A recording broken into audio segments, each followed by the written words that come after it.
Jalak Bali adalah sejenis burung berkicau yang memiliki bulu putih di sekitar tubuhnya.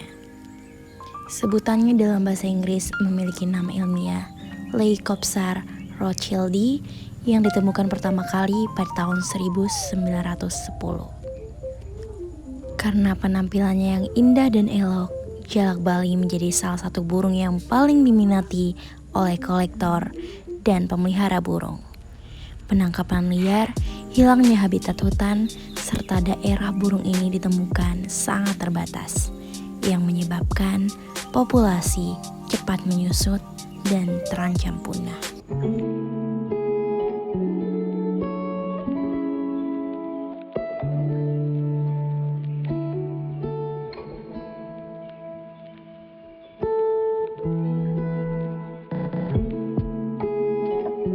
Halo, saya Devira Bunga. Saya ingin menjelaskan mengenai presentation and public speaking. Yang dimana presentation and public speaking adalah suatu kegiatan penyampaian informasi berupa ide dan gagasan secara oral maupun lisan, yang dimana seorang pembicara berbicara di depan audiens dengan jumlah yang relatif besar. Dan adapun cara untuk meningkatkan public speaking adalah dengan cara berlatih, yang dimana kita harus sering-sering berlatih berbicara, baik itu di depan kamera maupun di depan kaca. Dan ketika kamu ingin berlatih berbicara, kamu harus selalu berpikir positif. Usahakan untuk memikirkan hal-hal positif seperti saya bisa, saya mampu, dan saya bisa menjalankan hal itu. Dan adapun permasalahan yang paling sering dijumpai oleh seseorang ketika dia berbicara di depan umum adalah nervous. Ini adalah permasalahan yang cukup serius ketika kamu menjadi seorang public speaker, yang dimana kamu akan mendapatkan kecemasan yang berlebihan sehingga semua materi atau semua persiapan yang sudah kamu siapkan akan menjadi kacau balau. Dan permasalahan kedua yang paling sering dijumpai ketika kita public speaking adalah kurangnya pemahaman atau kurangnya persiapan materi. Ketika kita ingin berbicara di depan umum, kita harus sudah mempersiapkan materi apa yang ingin kita bicarakan dan materi apa yang ingin kita sampaikan kepada audiens, sehingga nanti tidak adanya miskomunikasi antara pembicara dan pendengar. Dan untuk mengatasi segala permasalahan tadi, ada pun tips-tipsnya. Yang pertama adalah mempersiapkan materinya. Yang kedua, menjaga interaksi antara pendengar dan pembicara. Yang ketiga adalah bicara secara perlahan. Dan yang keempat adalah ambil jeda sebelum kamu berbicara. Dan yang kelima pastinya dengan berlatih sebelum kamu berbicara. Halo, saya Nunung Darwati. Di sini saya akan menjelaskan materi tentang Information Source Accuracy atau akurasi sumber informasi. Sebelum lanjut ke materi, mari kita pelajari dulu bagaimana informasi pada zaman dahulu. Orang-orang pada zaman dahulu, terutama orang-orang purba, mereka masih menggunakan batu untuk menulis informasi. Pada masa sekarang ini, informasi lebih mudah ditemukan, ditulis, dan dimuat di mana-mana. Informasi lebih mudah disebar dengan kecanggihan teknologi. Lalu, apakah semua informasi itu benar? Tentu saja tidak. Ada hoax atau berita bohong, berita palsu yang sudah direkayasa sedemikian rupa untuk tujuan tertentu, mulai dari hal lelucon sampai ke hal yang lebih serius berupa politik. Lalu, apa saja ciri-ciri berita hoax? Yang pertama, menyebabkan kebencian, kecemasan, dan juga permusuhan. Yang kedua, sumber berita tidak jelas. Berita hoax yang tersebar di media sosial biasanya tidak terverifikasi dengan benar. Yang ketiga, bermuatan fanatisme serta judul dan pengantarnya provokatif. Yang keempat, menggunakan huruf kapital, huruf tebal, banyak tanda seru, serta mencantumkan sumber yang tidak jelas. Lalu bagaimana mengetahui mutu dari informasi tersebut? Yang pertama, authority atau kepemilikan, yaitu halayak umum akan lebih percaya jika berita tersebut ditandai dengan kepemilikan yang jelas, yaitu ditandai dengan keterangan nama penulis, penerbit, serta tahun terbitnya. Yang kedua, keakuratan. Suatu informasi dapat dilihat bagaimana penulisnya menggunakan tata bahasa. Informasi tersebut tidak boleh menyesatkan pembaca.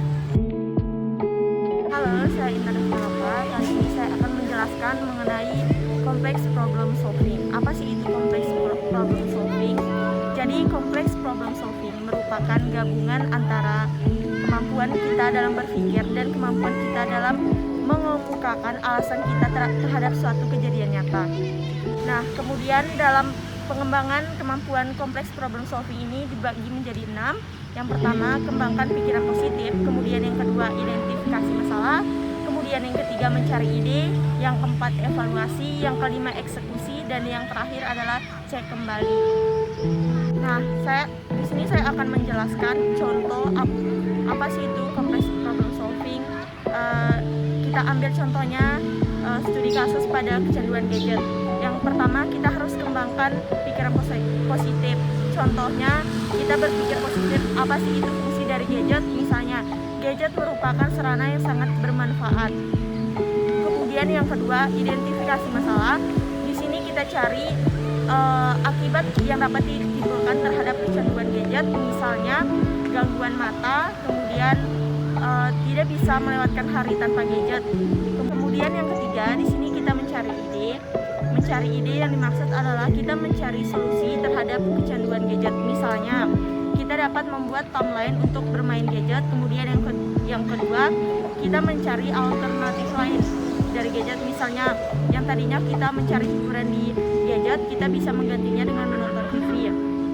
Nah, kemudian yang keempat, ada yang namanya evaluasi, di mana di sini kita harus mengevaluasi mulai dari hal yang pertama, kembangkan pikiran positif, kemudian yang kedua, mengidentifikasi masalah, kemudian yang ketiga, mencari ide. Apakah tiga hal tersebut sudah sinkron atau sudah berhubungan atau sudah mendapatkan suatu solusi yang baik.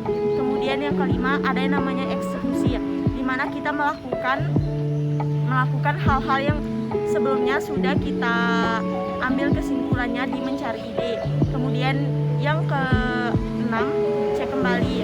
Di sini kita harus mengecek kembali apakah semua metode-metode tadi yang kita lakukan sudah benar atau tidak. Halo, perkenalkan nama aku Ayu Putri. Di sini aku akan menjelaskan tentang people management. People management merupakan suatu proses panjang untuk mengembangkan, mengatur, menyelesaikan masalah dan membangun semangat seseorang untuk menjadi seseorang yang lebih profesional. Ada 12 skill di people management.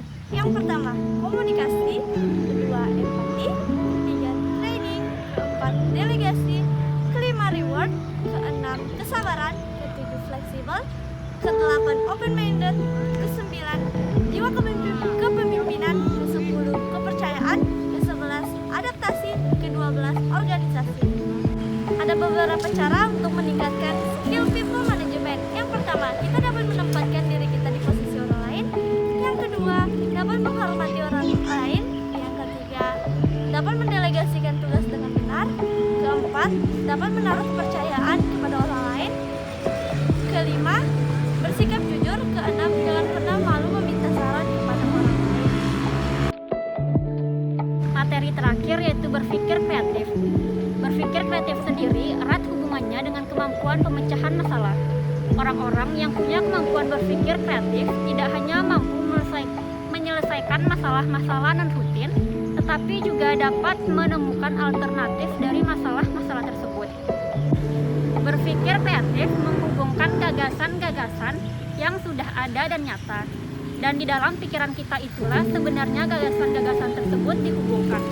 Berpikir kreatif tidak selalu melahirkan hal-hal baru, walaupun nanti hasilnya seperti baru yang merupakan penggabungan dari beberapa konsep. Berikut ini keterampilan dalam berpikir kreatif. Yang pertama, keterampilan analitik atau analytical. Kemampuan yang penting dimiliki dalam creative thinking adalah berupaya untuk memahami masalah sebelum mengambil keputusan. Pemahaman terhadap suatu masalah tersebut dinamakan dengan kemampuan analitik atau analytical. Kita harus memahami masalah tersebut dengan cermat dan teliti. Tidak peduli apakah masalah tersebut berkaitan dengan teks, pengolahan data, rencana bisnis, atau apapun itu. Berusahalah terlebih dahulu untuk menganalisis masalah tersebut. Keterampilan kedua yang harus kita miliki untuk meningkatkan creative thinking adalah dengan cara berusaha untuk berpikiran terbuka atau dengan open minded. Kita harus berani untuk mengingkari atau menghindari hal-hal yang negatif, opini maupun asumsi yang negatif dan buruk, untuk untuk meningkatkan kemampuan kita dalam berpikir kreatif.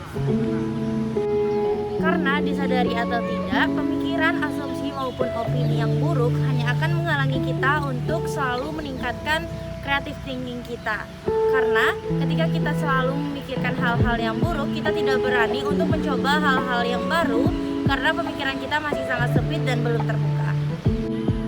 Bagaimana dengan keterampilan ketiga? Tentunya tidak kalah penting dari keterampilan-keterampilan sebelumnya, yaitu menyelesaikan permasalahan dengan baik atau yang biasa kita sebut dengan problem solving skills, yang dimana kita tidak dituntut untuk selalu memberikan ide-ide yang cemerlang dan sangat kreatif, tetapi kita juga diminta untuk bisa menyelesaikan masalah yang baik dengan cara-cara yang kreatif sehingga nantinya permasalahan itu dapat terselesaikan dengan baik.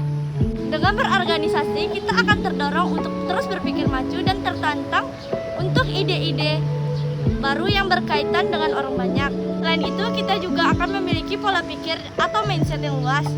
Karena dengan berorganisasi, kita akan tersadar bahwa kehidupan bukan hanya tentang diri kita sendiri. Kemudian keterampilan yang kita harus miliki dalam berpikir kreatif adalah keterampilan kita dalam berkomunikasi.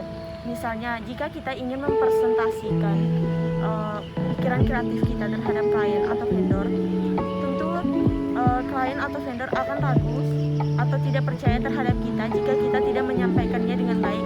Jadi, untuk memiliki suatu creative thinking yang baik, kita harus juga memiliki komunikasi yang baik.